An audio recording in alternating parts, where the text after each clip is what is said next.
Assalamualaikum warahmatullahi wabarakatuh. Halo semua. Perkenalkan, nama saya Mauida Wildania dengan NIM 2201026110. Pada kesempatan kali ini saya akan membahas salah satu bank investasi terkemuka di dunia, yaitu TD Securities, yang dimana merupakan tugas dari mata kuliah Manajemen Lembaga Keuangan yang diampu oleh Bapak Burhanuddin SEMSC. TD Securities dapat diibaratkan sebagai divisi khusus dari TD Bank atau Toronto Dominion Bank, salah satu bank terbesar di Kanada dan Amerika Utara. Sebagai investment bank global, TD Securities menawarkan berbagai layanan keuangan kepada korporasi, pemerintah, dan institusi di seluruh dunia. TD Securities mempunyai 5 lini bisnis utama, yaitu yang pertama, corporate and investment banking, konsultan keuangan super seperti konsultan keuangan untuk perusahaan raksasa. Mereka memberikan pelayanan berupa merger dan akuisisi atau M&A, penjualan saham perdana ke publik atau IPO, mencari dana melalui obligasi, pembiayaan dengan leverage.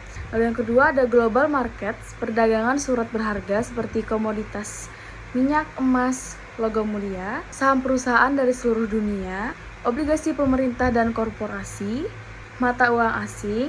Yang ketiga, global transaction banking, mengatur uang perusahaan seperti teller bank, tapi untuk perusahaan multinasional dengan pelayanan berupa manajemen kas, layanan untuk bank-bank lain, perdagangan internasional, serta keuangan ekspor. Keempat, ada research and strategy, tim analisis super seperti konsultan strategi, serta analisis investasi berupa riset saham, strategi global, serta riset kebijakan. Lalu yang terakhir ada Sustainable Finance and Advisory, konsultan Go Green di divisi terbaru yang sedang hit seperti konsultasi ESG, Environment Social Governance, membantu perusahaan menjadi ramah lingkungan, membantu pencairan dana untuk proyek hijau.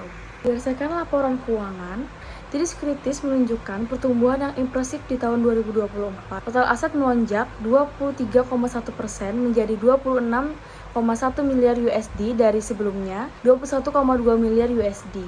Ini adalah sinyal ekspansi bisnis yang sangat kuat di industri securities. Dari sisi profitabilitas, perusahaan mencatatkan ROE 1,8%, memberikan return positif bagi pemegang saham. ROA 0,15%, mencerminkan model bisnis yang aset intensif. Laba ditahan bertambah 36,3 juta USD, menunjukkan operasi yang menguntungkan. Likuiditas adalah kekuatan utama TD Securities. Posisi kas meningkat drastis 1,557%. Cash ratio naik dari 0,11% ke 1,45%. Perusahaan memiliki kemampuan ekselen dalam memenuhi kewajiban jangka pendek. Namun ada area yang memerlukan perhatian seperti debt to equity ratio meningkat ke 11,96 kali. Equity to asset ratio turun menjadi 7,7%. Financial leverage mencapai 13 kali, di mana ini menunjukkan ketergantungan tinggi pada hutang. TD Securities menunjukkan kinerja yang solid dengan growth story yang menarik, namun perlu hati-hati dengan high leverage.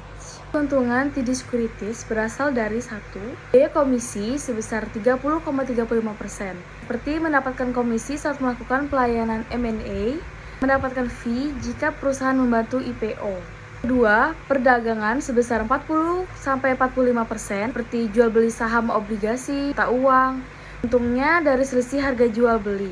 Lalu yang ketiga, bunga pinjaman sebesar 25-30%, seperti memberikan pinjaman dalam miliaran ke perusahaan besar, lalu mendapatkan bunga seperti bank pada umumnya.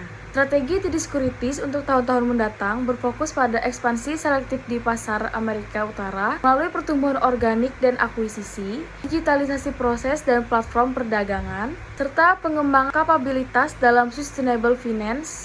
TD Securities telah berhasil memposisikan dirinya sebagai investment bank regional yang kuat dengan ambisi global, mampu bersaing di segmen pasar tertentu dengan investment bank tier 1 global. Ini tercermin dalam kinerja keuangan yang konsisten dan pertumbuhan pangsa pasar dalam beberapa tahun terakhir. Demikian yang dapat saya sampaikan, kurang dan lebihnya saya mohon maaf. Wassalamualaikum warahmatullahi wabarakatuh.